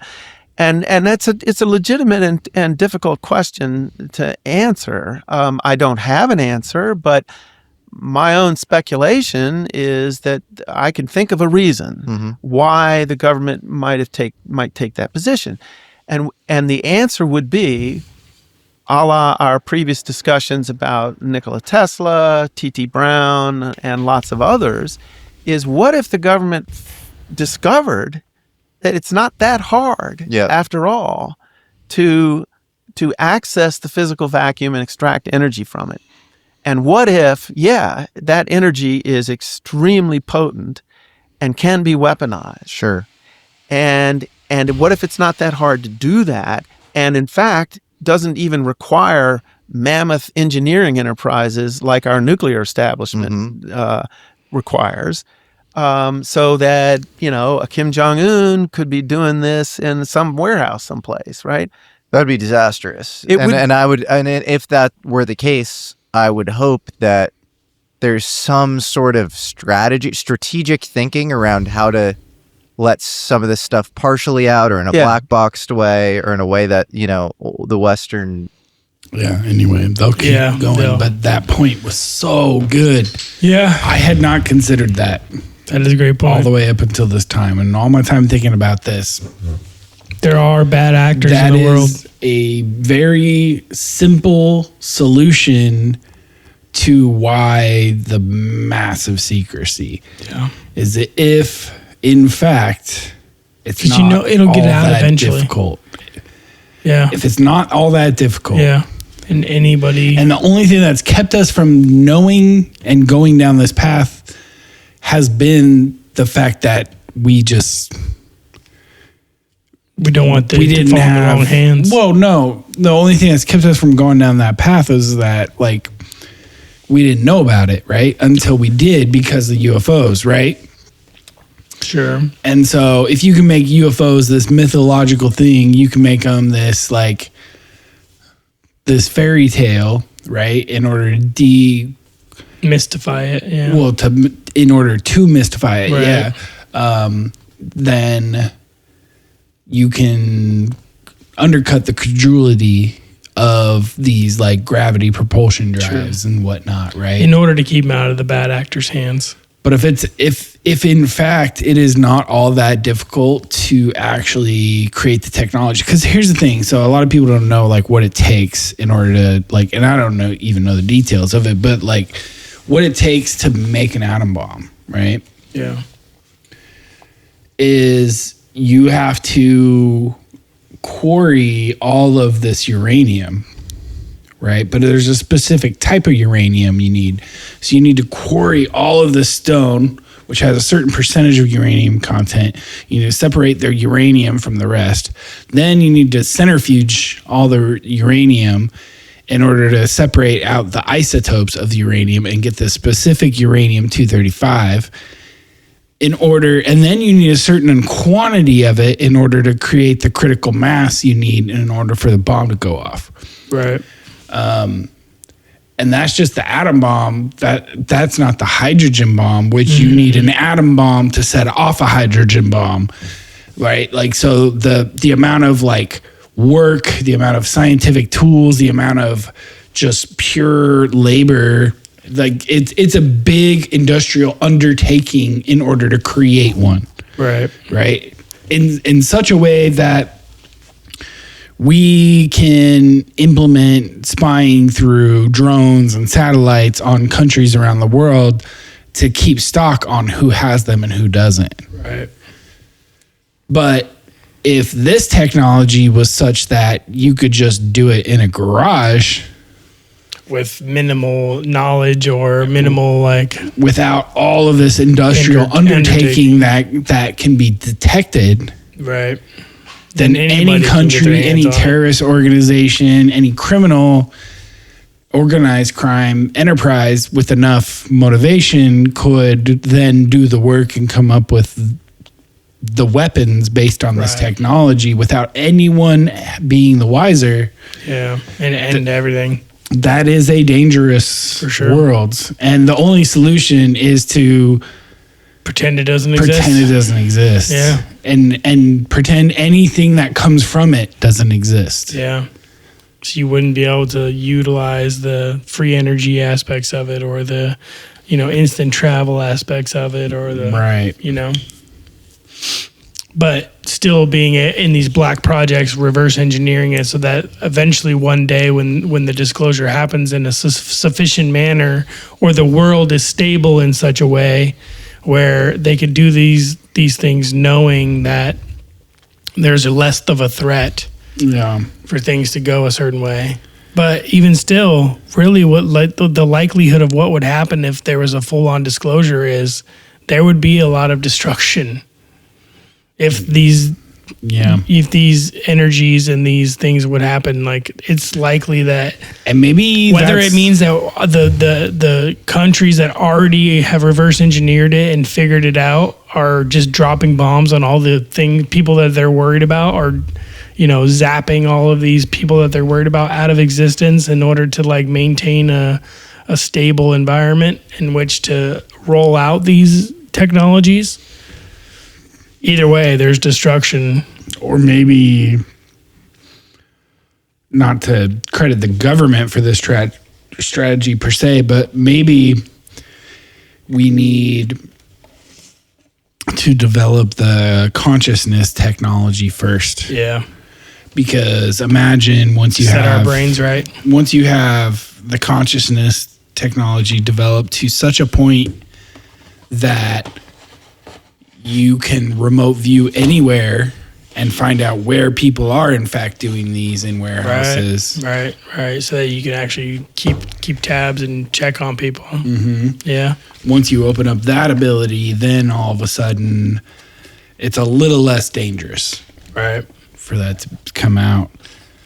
That's a fascinating point. Yeah. I hadn't actually thought about it like that way. Yeah. Huh. Cool. I like that. Kirk McConnell. I'm going to have to listen to that whole episode. Smart dude. Dude. Very well spoken and thoughtful of his ideas. Mm-hmm. Appreciate y'all hanging out with us. That was episode 67 of the Duality Check podcast.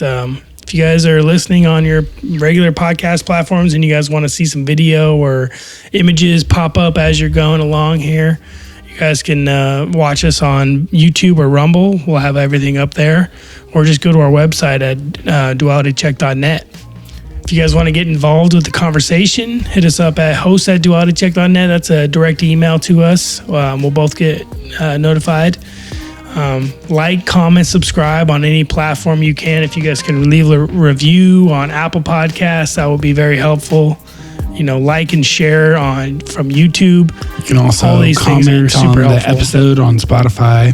Yeah, comment on YouTube. Share the show with a friend of yours. Share with your group of buddies that all talk about this kind of stuff around the fire, smoking a joint. Anyway, For sure. Appreciate y'all listening. And we'll see y'all next time. Adios. Later.